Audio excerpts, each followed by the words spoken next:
zoom and look at this. Woo! We got the shrines. We're going Sonic speed. Woo! Watch this. Open up this. Instantly pop everything. What's an arch nemesis?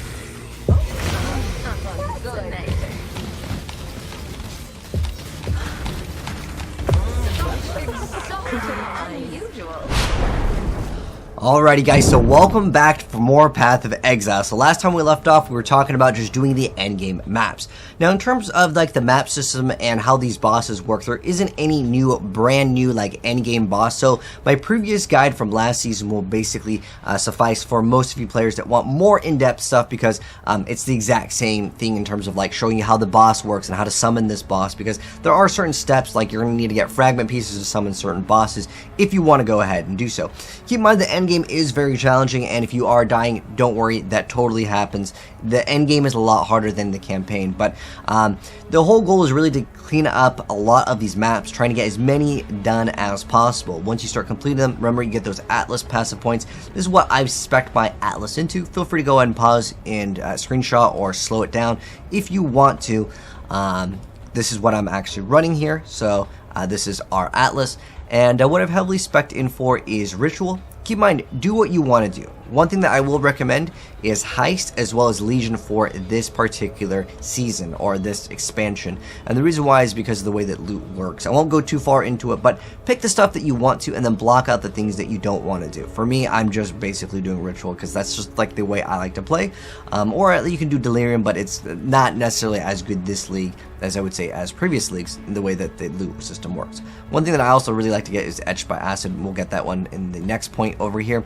But that's what I've spec'd my tree into. I like to get map sustain, so shrines, I've already mentioned before, shrines, maps, as well as strong boxes are kind of what I specialize into, as well as Ritual. And then I go ahead and get this point over here, and then all we're doing is basically doing maps again and again to get this thing called the Eater of Worlds Progress, which you'll learn about later. Like I said, I'll link my last season's guide because, again, the mechanics are essentially the same, but I want to update you guys because the build plays a little bit differently. Previously, we were playing minions, but it's basically just showing you guys the end game. Now, in terms of my passive tree, here's my current passive tree over here.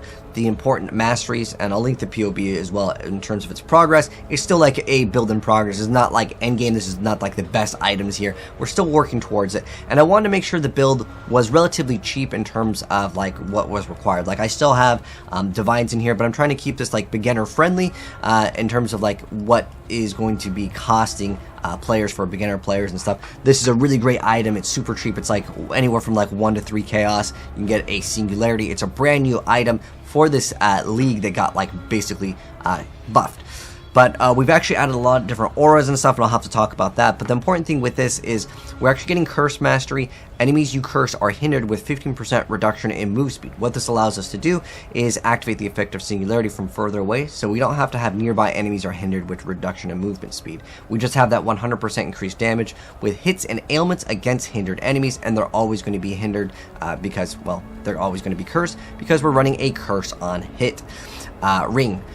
So I'll go over the gear in a second, but that's like the only thing that's important to actually mention, and then as well as getting this mastery for determination. The rest of the stuff, feel free to do what you want to do. I'm speccing into crit now, and I'll mention all the gem choices and that stuff in a second, but I want to give you guys some gameplay as I've added some more skills to the build. So one thing I've done is I've added Orbs of Storm and Power Charge on crit. That makes it so when it does a crit, it gives me a power charge, which gives me more crit, so we're going to be able to deal more damage, essentially.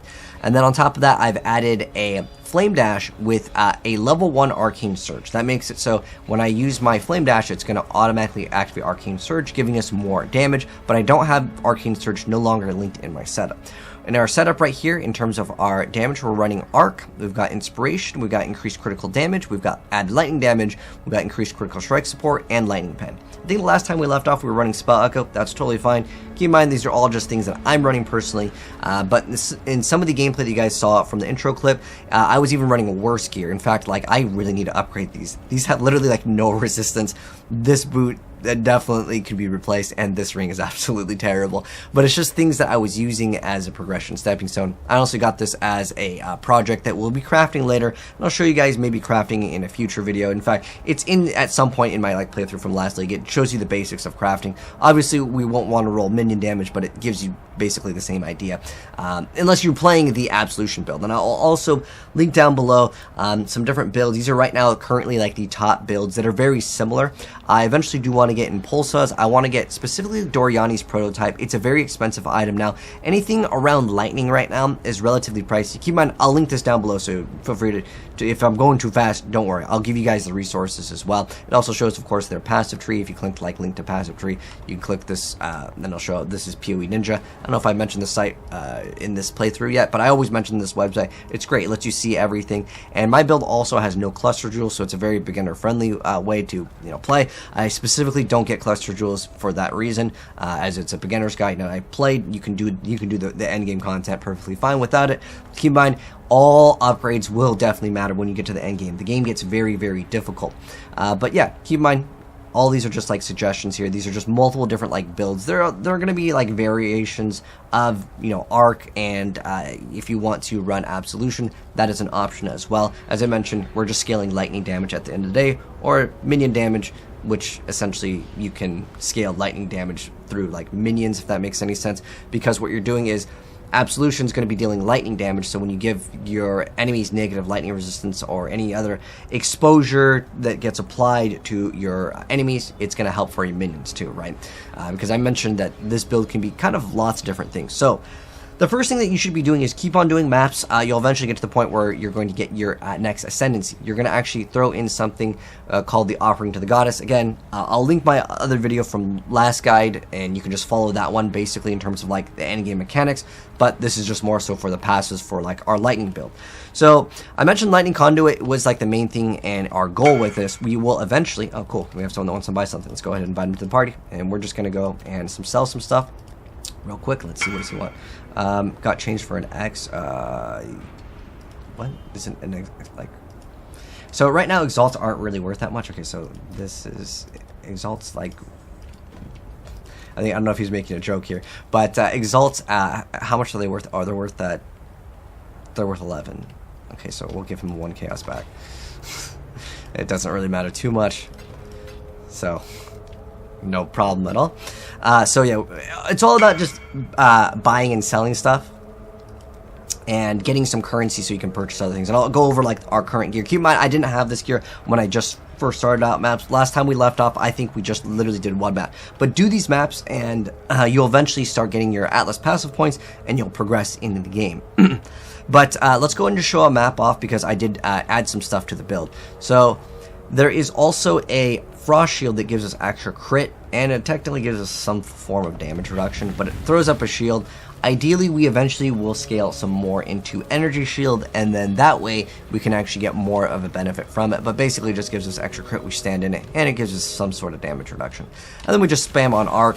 Eventually, we will be going Lightning Conduit. I want to get Thunder Fist, but these things that are all about lightning actually are very expensive this league, because one, it's literally the only thing that most people want to actually build this league, and obviously when there's new content, people want to experience it, therefore the item price sometimes goes up. So let's go ahead and roll into a map. This is like the end game. This is a T16 map, which is the highest map tier in the game that you can realistically get, but you can technically go up like higher via other means. But for the most part, this is like the end game. This is like the like hardest form of like farming content in terms of like getting items. It's usually people spamming maps by adding more modifiers to T16 maps to get higher drop chances, but there's also strategies to running lower tier maps, but I won't go into that too far. Basically, the goal for most players is to just run T16 maps, and that's how you're going to be farming to get your gear to sell, buy, and trade in the marketplace in the game. So let's go and show off the gameplay. I mean, in terms of the gameplay, Impulsa will completely change up the gameplay, because it basically has this ability to do a bunch of damage. And I'll mention some of the things with my inventory and stuff that might be a little bit different. But I'm just activating this Dodri's Elixir. When I activate it, it makes me take damage, but in return, I get these Frenzy, Power Charges, I get Endurance Charges, so I can actually deal more damage and take less damage. It's a really, really cheap item. Most of the stuff in this entire build is all very, very cheap. Everyone can obtain it. It's nothing too crazy at all. I'll mention some of the other things, but in terms of the gameplay, it's basically the same that we've been doing before. I've also added an Assassin's Mark, and since I can apply an additional curse, and I'll go over that as well. This is just for bosses, though. I don't activate any of these abilities, by the way, unless it's a boss. Or if there's like some arch nemesis that has like a quadrillion HP that's not dying in like... Basically, I need to be killing things in like 1 to 2 hits. If things aren't dying in 1 to 2 hits, then I activate my other abilities. Some monsters, sometimes rares, can be strong, but it's particularly the bosses. Now, I'll also mention very cheap ways to get insane amounts of damage just for clear speed. This is unfortunately not the best map in terms of like being able to clear it out as fast as possible, but you guys get the idea in terms of like the gameplay. And that's what I really wanted to show. Basically, if there's just a yellow monster, I can activate my Assassin's Mark, and it'll go down relatively quick. Sometimes it'll take a few seconds, but that's the basics of like the gameplay. There really hasn't been too much of a change other than some of the skill choices. So, in terms of auras, we're actually running separate auras now. We're running Wrath still. We are also running Tempest Shield. What this does is it grants us the ability to be immune to shock. Shock is a way that you'll die very easily in the game if you're not shock immune. What shock does is something that we've been doing, which is we're shocking enemies so they take more damage. So don't worry about the damage on this, and I'll tell you where to put it. But this is the auras that I recommend. Wrath, Tempest Shield, Determination. Determination grants us an insane amount of armor. It gives us 2,000 armor. And then also Defiance Banner. Now, you may have to get some mana reservation efficiency to actually be able to run all of these. And on top of that, I'm running a shield that gives us extra reservation efficiency. Now, ideally, you'd want to have a shield that has reservation efficiency and on top of that, life gained when you block. So there is also recover percent of life when you block. That's a very expensive thing to get. Ideally, you get like a 5% one, and it'll give you about, like, if you're looking at a 5k HP, that's like 250 life every single time you block. So right now we're scaling block as well. I only really put 1 point into block, which is with glancing blows. So this makes it so our chance to block is doubled. If you want to see your block chance, you can open up the sheet and hit the defensive tab, and you can see what the block chance is. If I activate my flask over here, you can see that we'll have 75% chance to block attacks and 72% chance to block spells. So we're getting glancing blows is basically in most builds in the game that do like recover life on hit. The only exception is really like Necromancer, where you won't want to get it because you have Bone Offering, which will then grant you basically enough block chance to not even need to put a point into glancing blows. But this does make it so you do take a portion of your damage from the block hit, but just being able to get that recovery on block is really good. I bought this for relatively cheap. Again, if you want life recovery on block, that's way better, but it will cost you way more. But those are the two things that you're looking for. The rest of the stuff does not matter on this. I mean, 14 to life, it's pretty low roll. But again, this is because I'm trying to make it relatively budget friendly. This ring is terrible. Don't even really look at it. Other than the damage recouped as life, this is a crafting project for later, but I equipped it. At one point, I had rolled dexterity, and I was using it because it rolled dexterity, and I'm still rolling on the item. Don't like spam chaos orbs. When I get an essence, I literally just throw the essence right on it, hope we hit something cool, because I like damage recoup. You can spec out of it if you want to, but this is something that I really like. I like getting like 50% damage recoup. That means 50% of the damage that I take is just regenerated. It takes 4 seconds for it to work, but it's just really nice to have that ability, because I've dropped my Stone Golem. I still have it, and I still want to use Stone Golem, but I need something called the Anima Stone, which is kind of an expensive item. Right now it's like 2.5 divines at the time of me making this video, but in terms of our golems, I'm running the Chaos Golem. This is actually, I think, something new since the last time we played. The Chaos Golem gives us physical damage reduction. The Ice Golem gives us extra crit. Since I'm now scaling crit, right now I'm running Inspiration, Arc, increased crit damage, increased added lightning damage. Then we have increased critical strike support and lightning pen. Ideally, we get awakened lightning pen and awakened added lightning damage, but they're kind of expensive. Well, actually, added or lightning penetration awakened is really cheap. You can get it if you want to. It gives you a total, if you max it out, like 4% more. I believe is the number in terms of lightning penetration. But added lightning damage, the awakened variant will give you +1 level of lightning gems, which is really good for Arc. So that's something that is going to be really good, and eventually we will get it. In terms of our armor, I basically got this armor. I think I threw some essences on it. If you want to know the name of the essence, that would be good. The Essence of Greed will just give it well, the higher tier ones will give you more life, but all I was really looking for is a 6 link that is 5 blue, 1 red. You can throw essence on it. Didn't really get anything too good with this. The only thing I got that was nice was like additional physical damage reduction, which was nice. I don't remember what essence I used on it, but I would recommend Greed. I actually crafted the life on it, which you can throw throw a crafting bench. I don't think I've talked about this yet in the video, but I end up going more in depth. Like I think the last league I had like I think 10 parts in the end games, which is normally like I do Act 1, Part 1, and then like the end game, I think it went into like maybe like 10 to 14 parts. I explain things more in depth in the other one, but it's because nothing has changed. Just watch it. Like I'm telling you guys kind of to watch that video, but you can still watch this one because it still explains more so on the arc lightning. Eventually we will do conduit with Thunder Fist and stuff, but that's going to be expensive and it's going to be something that we'll have to wait and get. But you can throw on this, you can add this decoration, you can throw in crafting bench. Where is it? Crafting bench, you add it to your hideout and you just click on like whatever thing and then you just add it to your hideout if you want to add it to your hideout. You click on it and then it'll like place the thing right wherever you click on it and then you just add it to it.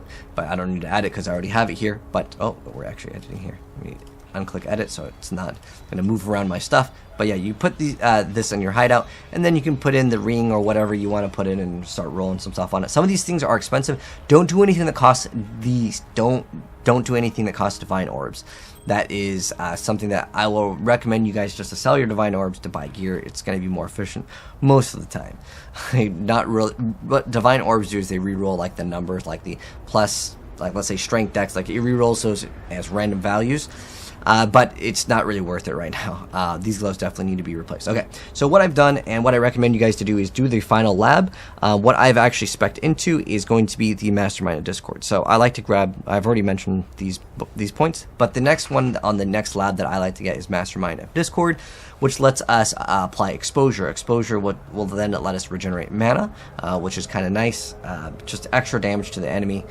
Which is nice. There's also a cool build that you can do with like Ignite with this. So you can go with this if you want to. If you just look up like Arc Ignite Proliferation, if you want to, you can make this build do like lightning and then burn, and it can pop things pretty fast. I like to go for Impulse, so this is arguably more consistent damage. The other one does more damage over time, but it is slower in terms of like when the damage is actually dealt. Or if you want to, you can go Shaper Storms. Totally up to you.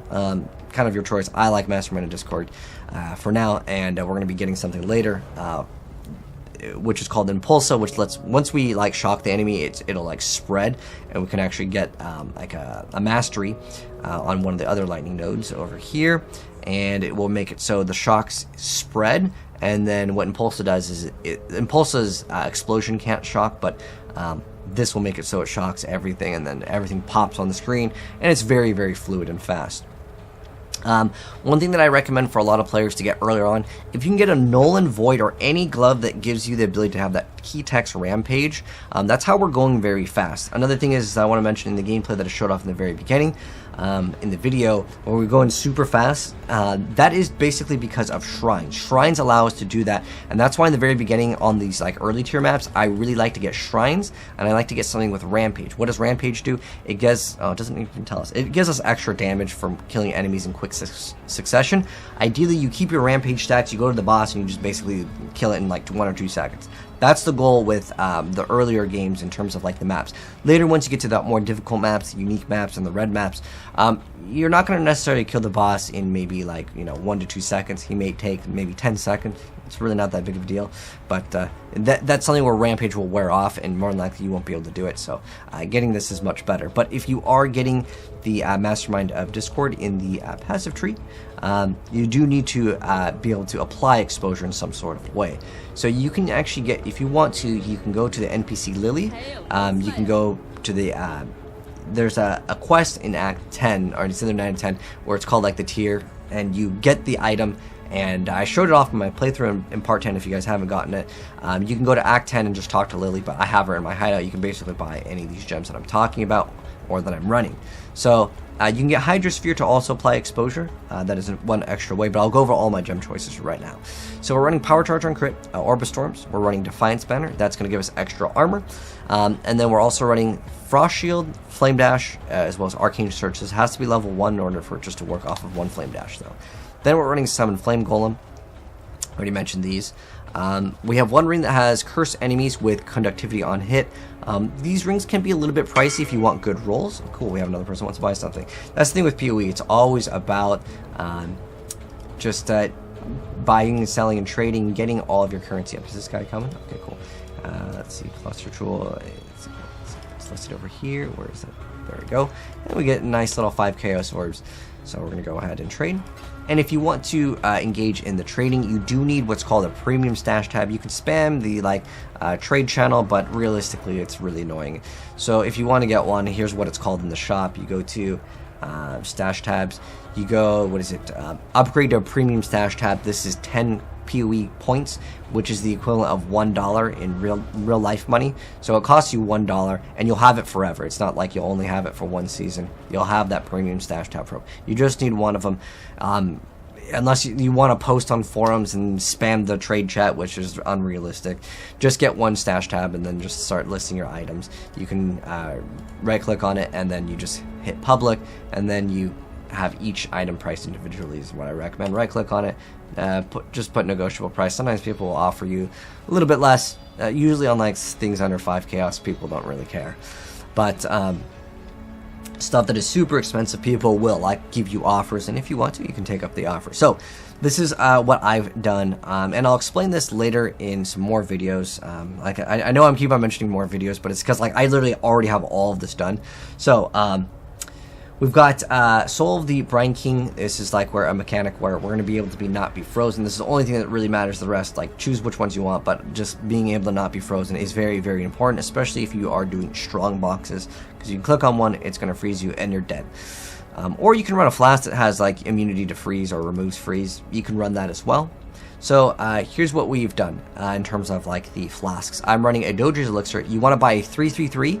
These are super cheap. 2 Chaos will get you basically the 333. So it's going to give you just all of the stats. Now what's important as you progress in the game, make sure you get some sort of Chaos resistance. Well, eventually this, and this will all get replaced very soon. So I will have maxed out Chaos resistance, but this is what I was using in the actual gameplay that you guys saw for some of the intro clips, which have some of the end game content there. And now we can basically start farming some of the invitations after we defeat that boss, which is kind of what I wanted to do for this league, and I'm just going to farm T16 maps. I'm not going to care too much about doing Uber or doing Maven. It's not something that I personally enjoy doing, but if you want to go ahead and push this build, you will probably need to get way more investment. You probably don't want to run this gear that I'm running if you want to do the hardest endgame bosses at top tier level. You need much better gear for it, which is okay. That's part of a progression, and that's something that I will eventually get, but it's not something that you can do now. So I don't want to give you guys the false idea that you can, with this gear, I can do all content. You theoretically, any gear can almost do all content. There's one guy that beat the entire game using normal attacks only, but that's going to be not so fun. The thing is that this item is super cheap. I try to keep everything relatively cheap for people so they can all get it. So yeah, that's what we're running. Singularity is super cheap. I got a curse enemies with conductivity on hit. Ring. This could be a little bit pricey. It could be 10-15 chaos, and then if you want to, you can craft life on it. Ideally, what you do is you look for an amethyst based ring that has curse enemies on it. The rest of the stats on this are pretty much irrelevant. This could easily be replaced. I have enough to replace it, but again, I'm trying not to use divine orbs. I'm trying to keep everything relatively cheap. These gloves you can buy for 5 to 10 chaos orbs. These ones I actually rolled. They're terrible. I bought them with literally just the inflict lightning exposure on hit. That's the only thing that matters. The rest, I just started rolling the Eldritch currency on it, which I think I ended up talking about later again in the other progression gameplay. But you can get this other form of currency in the game. You might have already got some of these as drops, but you can throw these onto pieces of gear. It will overwrite what's called the implicit. If you want to know what an implicit is, hold Alt and it will tell you what the implicit is. But it will overwrite them on gloves. You can get them on gloves, helmets, chest piece, and boots. Unfortunately, you can't throw it on weapons or belts. I wish you could. They're really cool though. But what are these modifiers? You're gonna have to go to a website to look it up. You can type in Eldritch currency. In fact, if I remember, I'll link it. But this is actually kind of important. Eldritch currency mods. So let me go ahead and show you guys this. This is I liked this website for it, but you can go to any website. So you can just go to VHPG and just Google VHPG Eldritch currency, and it'll kind of explain what can roll on which one, because there's a blue one and there's a red one. You can roll both of them, and then you can make one go higher. It's pretty complex, and this video I know is going to be a lot of information, so don't worry if it feels like it's a little bit overwhelming. But yeah, that's another form of end game content that you can farm too and just make profit off of selling those. And then in terms of our gloves, we're running Summon Lightning Golem or running Assassin's Mark. I have to manually cast this. This is only when I go against bosses. It gives me extra crit strike chance against them. It's pretty nice, and crit strike multiplier. Then we got Chaos Golem, Ice Golem. Ideally, we'd also summon Chaos, we would also summon Stone Golem, but I can't do that right now because I don't have Anema Stone, which is expensive. On a belt over here, I just got this belt that cannot be ignited, and I just rolled essences on it, and then I crafted the Cold and Chaos Res. This was relatively cheap. This belt, like, is actually, it's actually something that I think I was crafting these at one point. I was going to sell them. I won't go too far into that, but this is a way I sometimes like to make profit off of crafting belts, and I do know how to craft minion gloves as well. But those are the two things that I craft to like sell as profit. I'll maybe talk about it later. In terms of armor, again, I mentioned that I bought the armor and I just threw some essences on it. It doesn't really have anything good. It's a 6 link, that's it. And the helm, I got an enchant on it that has arc chained to an additional time. Then the rest of the stats, just again crafted on it. Got lucky. You can throw essences on it for chaos resistance because that's what I wanted. I think that's my maybe what I threw on this one. But yeah, that's the only important text in it. The rest is kind of like mediocre. And in terms of my amulet, I got an amulet that just had +1 to all level lightning skill gems, and then looked for whatever other stats I could get. This ring is absolutely trash. Don't even bother looking at it. It's a work in progress. These boots, they had cold resistance, which I needed, and they also had, importantly, damage penetrates % of enemy elemental resistance if I haven't killed recently. This is great for boss kills. These boots, again, are terrible. They need to be replaced, and we will be working on that later down the line. But in terms of other skills, I'm running cast when damage taken. I'm running increased duration and steel skin. And then we're also running Summon Stone Golem here, and then I'm running Wrath, Tempest Shield, and Determination. If you get the shield that says socketed gems have increased reservation efficiency, you put your gems inside that one, the ones that cost the most. If you're still running Clarity or even maybe Vitality, because I think I used that in my playthrough, you can use those too, but just keep in mind, depending on, I think we dropped Herald of Thunder since the last time because I didn't have enough reservation efficiency, but eventually we can throw it back in if we get it. In terms of our flasks, I already mentioned Dogeries. I'm running these flasks. I'm running instilling orbs on them to actually give it the ability to make it so they're used when charges reach full, so I don't even have to use my flask except for this one. So these flasks, whenever they reach full, they automatically activate. It's a really nice quality of life change. But later we'll do Lightning Conduit. Again, I want to get Dariani's Prototype. I want to get Thunder Fist. These are all two very expensive items. Also, ideally, if you have the currency and you want to get a massive upgrade, you get a one-handed weapon. It doesn't really matter what it is because you can get daggers and wands and maybe even scepters. The only thing that's important in the skill tags, you're looking for plus level of all spell skill gems and then plus level of all lightning spell skill gems. So you get basically +2. And then if you want to go even further, you can get trigger socketed spell when you use a skill with 150% like mana cost or something like that. And you could throw in maybe Assassin's Mark, you can throw in the Frost Shield, you can throw in Orb of Storms, and they activate every 8 seconds. And then I don't even have to push any of these buttons. But literally what it comes down to is on the boss, I push all of my mouse buttons, and it'll just do all of them. And it's not too bad as of right now. It's basically we just spam arc. If you want to, again, Impulses is really awesome. Highly recommend that. That's like a mid-tier upgrade. I could actually buy that item right now. I think it's at the moment it's like 2 divines, and we have like what, 3? I think we have 3 divines, and I could try to 6-link it.